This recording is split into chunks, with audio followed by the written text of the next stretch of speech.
Hello friends, আজকে আমরা শিখবো একটা গুরুত্বপূর্ণ কনসেপ্ট। সেটা হচ্ছে যে আয়ের পর কখন আর বসে। আই মানে হচ্ছে আমি, এরপর আয়ের পর সবসময় এম বসে। হ্যাঁ, যেমন ধরো I am a student, I am a teacher, I am a doctor, I am a farmer. Clear? কিন্তু আয়ের পর আর বসে কখন? দেখো এখানে যে you and I am are good friends.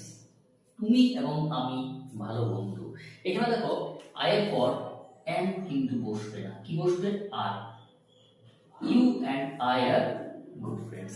এখানে কিন্তু শুধু আয়ের জন্য তো বসবে না, এখানে দুটো সাবজেক্ট ইউ অ্যান্ড আই। তো ইউ অ্যান্ড আই মানে দুটো সাবজেক্ট মানে কি প্লুরাল, কিন্তু এম তো সিঙ্গুলার ভার্ব না, আর আয়ের পর সবসময় এম বসে, কিন্তু এখানে দুইজন আছে বলে আর বসলো। He and I are good students. এখানে কি হবে? আর দেখো হি এর পরে ইজ হয়, তাই না? হি হচ্ছে থার্ড পারসন সিঙ্গুলার, হি এর পরে ইজ হয়, বাট এখানে দুজন আছে হি অ্যান্ড আই, সে এবং আমি ভালো ছাত্র। আর ক্লিয়ার? আচ্ছা, যেসব বন্ধুরা দেখলে সে সত্যি লাইক করে দাও, শেয়ার করে দাও।